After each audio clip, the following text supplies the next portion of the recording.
여러분, 그 하덕규라고 하는 가수가 직접 만들고 부른 가시나무라고 하는 노래를 아세요? 80년대니까 아주 오래전에 나온 그런 노래인데, 아시는 분들은 고개를 들고 고개를 끄덕거리는 것 같은데 모르시는 분들도 많이 있는 것 같아요.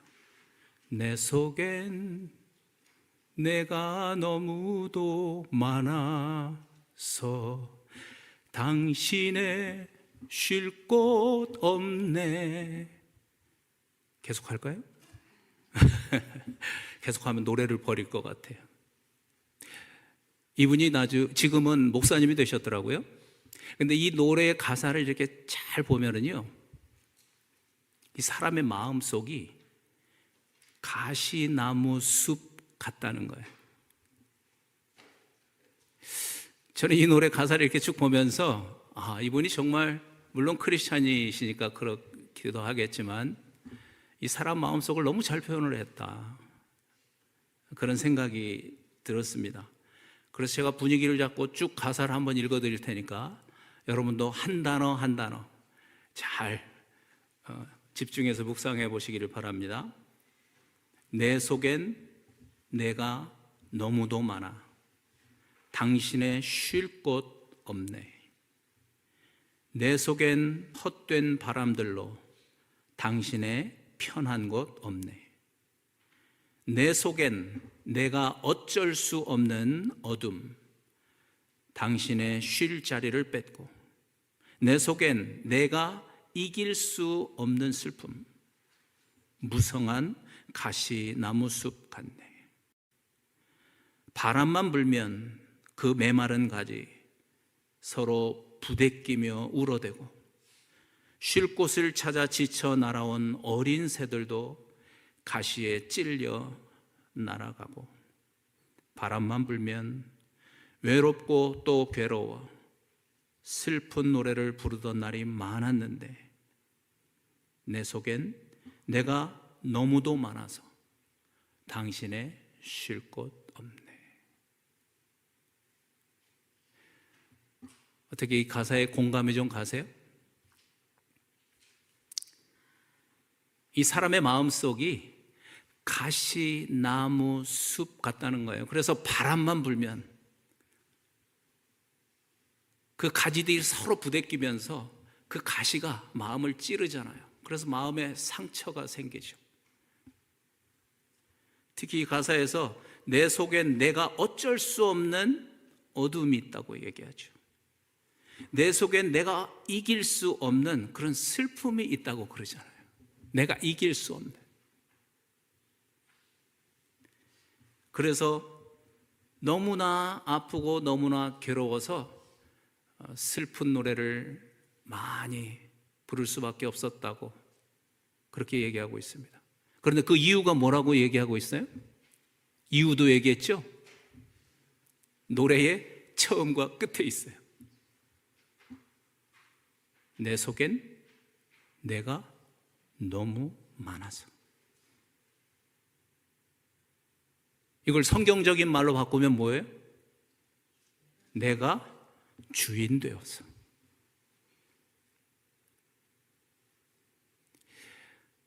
보통 사람들은요, 이 괴롭고 힘든 문제를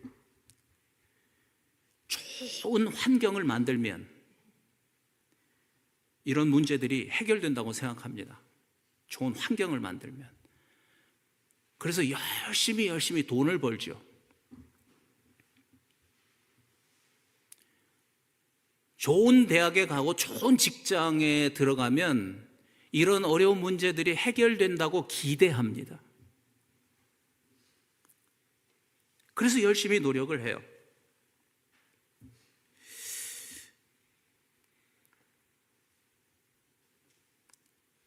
보통 사람들의 생각이 그래요. 다른 사람들이 부러워하는 그런 높은 자리에 그래서 올라가면 이런 문제들이 해결될 것이라고 기대해요. 그런데 여러분, 이제는 인생을 어느 정도 살아보셨죠? 정말 그렇던가요? 여러분 스스로에게 질문해 보세요.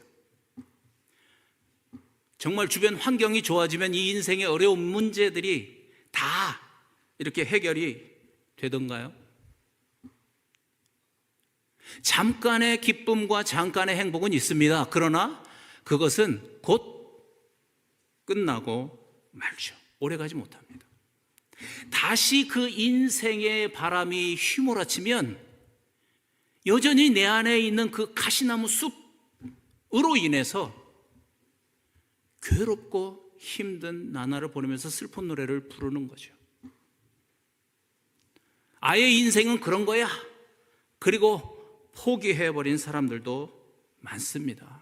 그런데 왜 이런 문제가 생길까? 우리 인생에 왜 이런 문제가 생길까? 우리는 반복해서 그 이유를 함께 나누었습니다. 다른 것 때문이 아니고 몇 주 전에도 말씀드렸지만 2주 전인가요? 다른 것 때문이 아니고 인간의 부패한 마음 때문입니다. 만물보다 부패한 게 사람의 마음이라고 그렇게 말씀하셨잖아요. 이 근본적인 문제를 해결하지 않는다면, 이 부패한 마음을 고치지 않는다면, 그래서 내 안에 자리 잡고 있는 이 가시나무 숲을 제거하지 않는다면 이러한 괴롭고 힘든 문제들은 반복해서 우리 인생에서 일어납니다. 우리 인생을 떠나지 않습니다. 그래서 예수님도 우리 마음에 대해서 이런 말씀을 하셨잖아요. 마가복음 7장 21절부터 23절까지의 말씀. 아니, 왜 하나님께서 인간 마음이 되어버렸을까요? 다른 것 때문이 아니죠. 아담과 하와가 자기가 하나님 되고 싶어서, 자기가 자기 인생의 주인 되고 싶어서 선악과를 먹은 후에 생긴 일입니다. 그 후에 인간은, 그의 자손이 된 인간들은 누구나 할 것 없이 이렇게 자기가 자기 인생의 주인 된 것처럼 자기 중심적인 그런 존재로 태어나는 것입니다. 그래서 태어날 때부터 이 부패한 마음을 가지고 태어나는 것이죠. 여러분, 그런데 한번 생각해 보십시오. 만약에 이 부패한 마음을, 이 문제를 해결하지 않고 돈이 많이 생기면 그 돈을 어디에다 쓸까요?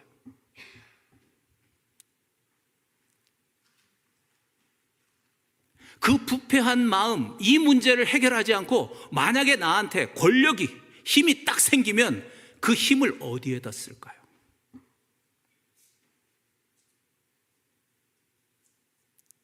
이 부패한 마음을 해결하지 않고 자기가 갖게 된, 열심히 노력해서 갖게 된 그 지식, 그 능력을 어디에다 쓰게 될까요?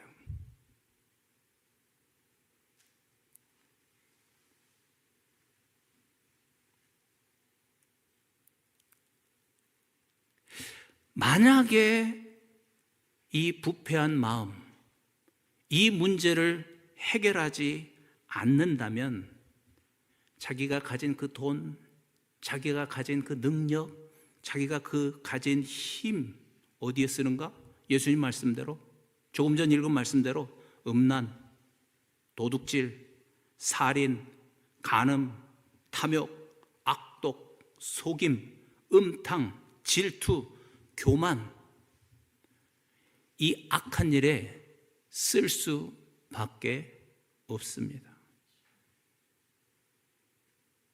우리 자신도 물론이지만 뉴스를 통해서 많이 보지 않습니까? 아이, 목사님, 그래도 저는 안 그래요. 저는 돈 많이 생겨도 그렇게 안 쓸 거예요. 예, 그럴 수 있기를 바랍니다.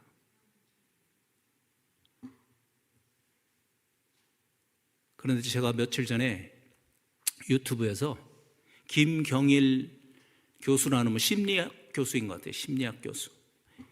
이분의 강의를 들었는데 제목이 뭐냐면 돈의 심리학이에요. 이분 얘기가 뭐냐면 우리가 돈을 한순간에 많은 돈을 벌 수 있는 방법이 뭐예요? 많은 돈을 벌 수 있는 방법 있죠? 알면서 왜 모르는 체 하세요? 예? 복권 사면 되죠. 라라리. 그래서 그것이 당첨이 되면 한순간에 많은 돈을 벌 수 있어요. 그런데 이렇게 한순간에 많은 돈을 벌게 되면 가장 먼저 바꾸는 게 뭘까요? 집? 차? 가장 먼저 바꾸는 게 뭘까요? 이분이 알고 있는 통계에 의하면 배우자랍니다. 배우자. 그리고 버리는 사람이 자기와 가장 가까운 형제, 자매, 부모를 버린대요. 그러고 난 다음에 친한 친구들을 버린대요. 왜 그런가 했더니 돈을 갑자기 많이 갖게 되니까 머릿속에 의심이 생기는 거예요. 내 돈 가장 가까운 사람이 가장 먼저 뺏어갈 거라는 거예요.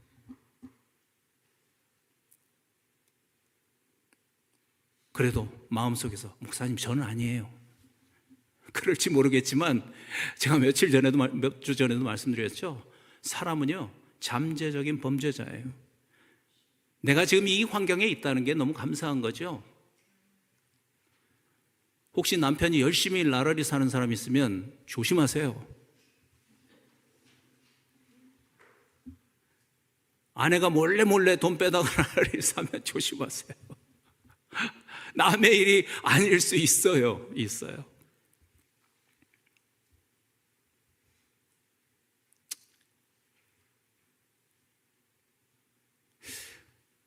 제가 여러분께 드리고 싶은 말씀은 뭐냐면 우리가 이렇게 열심히 신앙생활을 하는 이유는 그 전능하신 힘이 있는 하나님의 도움을 받아서 이 땅에서 좀 더 편안하고 좀 더 성공적인 그런 삶을 살기 위함이 아니라는 것입니다.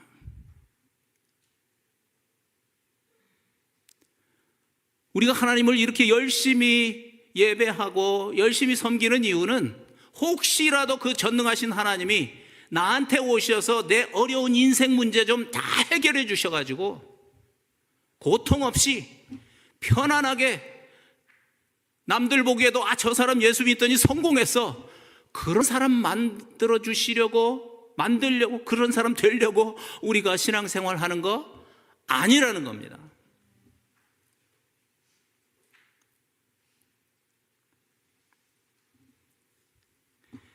가장 중요한 것은 마음의 문제를 해결하는 것입니다. 성자 하나님이 그 높은 보좌를 버리시고 이 땅에 오신 이유가 거기에 있습니다. 그분이 십자가를 지시면서 피를 흘리신 이유가 바로 이 문제를 해결하려고 그렇게 하신 것입니다. 그래서 히브리서 10장 21절과 22절에 이렇게 말씀을 하시잖아요. 여러분 눈으로 한번 읽으십시오. 같이 시작. 또 하나님의 집 다스리시는 큰 제사장이 계심에 우리가 마음의 뿌림을 받아 악한 양심으로부터 벗어나고. 예수 그리스도가 이 땅에 오셔서 십자가를 지시면서 뿌리신 그 피가 어디에 뿌려졌다고 말씀하셨어요? 머리에 뿌리셨대요? 발에 뿌리셨대요? 어디에? 마음에 뿌려졌다고 그러죠. 마음. 아니 왜 다른 곳이 아니고 하필 마음일까? 왜 그리스도의 피가 마음에 뿌려졌을까? 여러분 이제 이해되시죠? 그러면요, 예수님이 피 흘리신 궁극적인 이유는 우리의 이 부패한 마음, 나도 어쩔 수 없는 그 마음, 그 마음의 병을 고치시는 것입니다.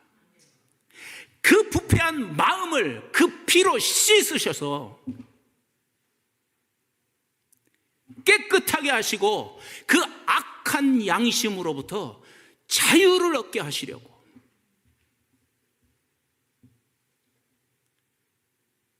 십자가에서 고통을 당하셨고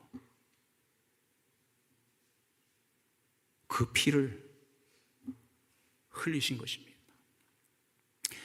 오늘 우리가 이렇게 성찬식을 준비했습니다. 성찬식은 십자가에 찍히신 예수님의 살을 기념하는 빵을 우리가 먹고 또 그 피를 기념하는 포도즙을 마시는 그런 의식이죠. 이 피의 역사는 오래전 창세기 3장에 나오는 원시 복음으로부터 시작되었습니다. 아담과 하와가 범죄하고 하나님께서 그 벗은 몸을 입히시기 위해서 동물에 가죽을 입히셨죠. 그러면서 그 동물이 흘린 피의 역사가 거기서부터 시작됩니다. 그 후에 이스라엘 백성들이 애굽에서 나올 때, 이집트에서 나올 때, 그때 흘린 유월절 어린 양의 피가 있죠. 그 어린 양의 피를 문설주와 지방에 발라서요. 그 피가 있는 집은 장자의 죽음이 넘어가는 그런 은혜를 입었던 그 피입니다. 그 피가 그 후에 율법이 되었습니다. 모세를 통해서. 그래서 이스라엘 백성들이 제사를 지낼 때마다 수많은 동물들이 피를 흘렸죠. 그런데 그 모든 피는 그림자입니다. 그림자. 성자 하나님이신 예수 그리스도의 피가 영원한 속죄를 이루신 것을 믿습니다. 히브리서 9장 12절에 나와 있지요.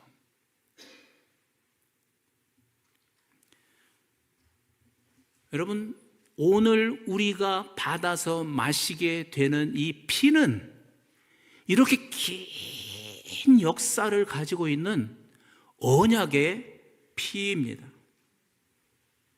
이렇게 긴 역사를 통해서 오늘 이 시간 우리에게까지 전달된 것입니다.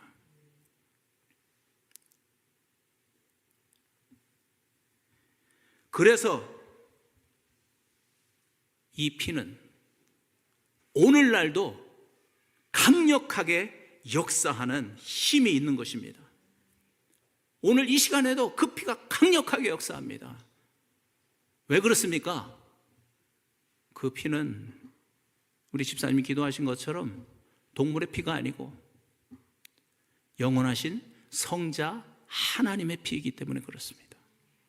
어떻게 알죠? 부활하심으로 인해서 십자가에서 죽으신 그 예수라는 사람이 단지 사람이 아니라 하나님 아버지께서 보내신 영원하신 하나님이라는 것이 확실하게 증명이 되었기 때문에 그렇습니다.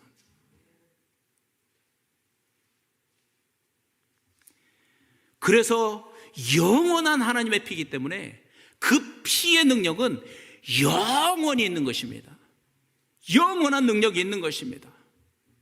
지금 이 시간 바로 여러분 앞에 있는 이 피가 그러한 예수 그리스도의 피인 것입니다.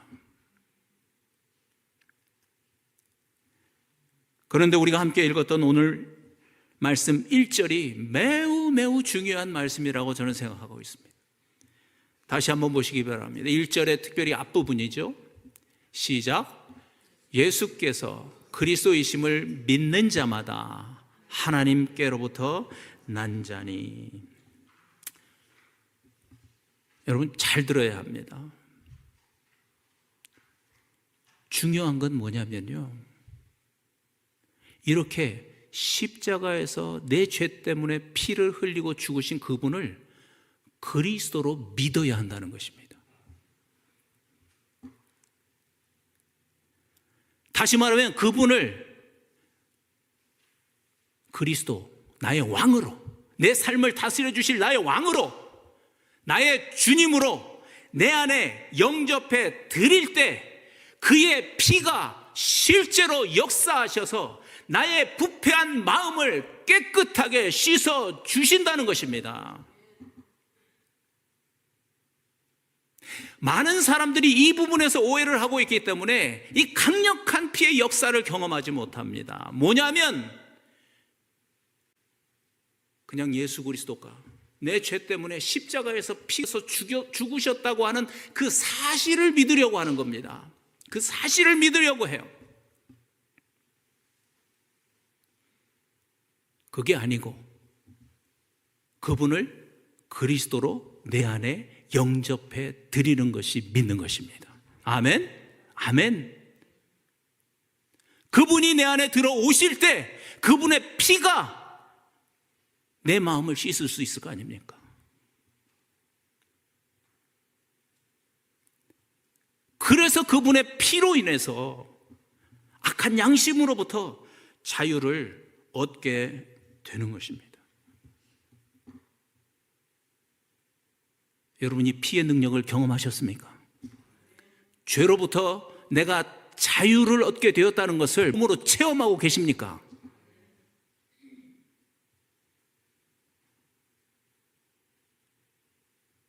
이 오랜 긴 역사를 통해서 우리에게까지 전달된 이 보혈, 그리스도의 피가 헛되지 않게 해야 합니다. 어떻게?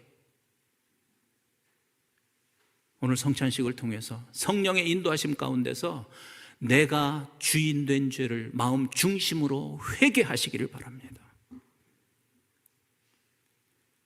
회개하시기를 바랍니다. 그리고 나 때문에 십자가에서 피 흘려 죽으신 그분을 내 마음 중심으로 내 안에 주인으로 모셔 드리기를 바랍니다.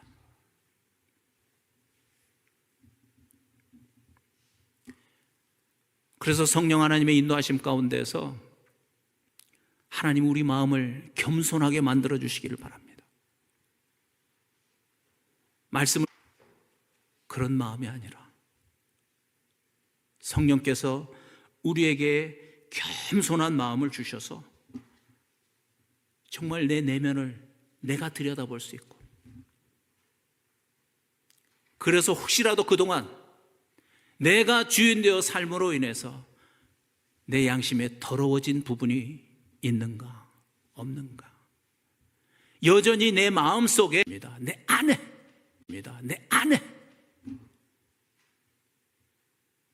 그것이 인정되지 않고 당신 때문이고 너 때문이고 나라 때문이고 뭐 때문이라고 생각한다면 아직도 자기 자신을 똑바로 보지 못하는 것입니다.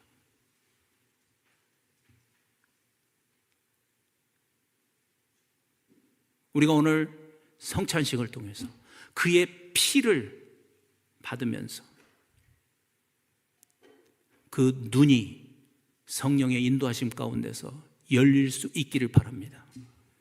저는 분명히 믿습니다. 경험하고 있습니다.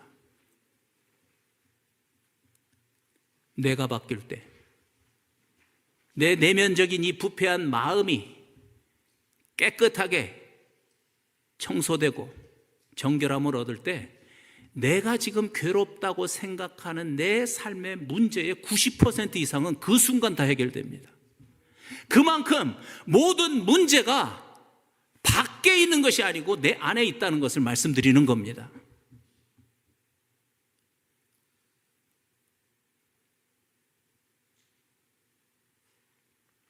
우리가 2달마다 성찬식 하고 있지만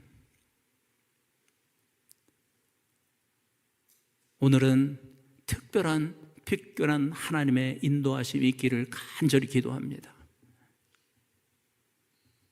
오늘이 기회입니다.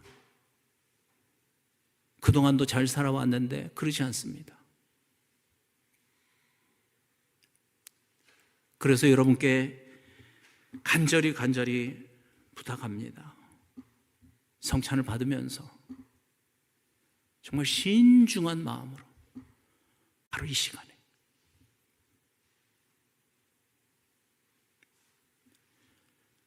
그래서 아까 우리가 설교 초반에 보았던 가시나무, 너무나도 마음 아픈 노래잖아요.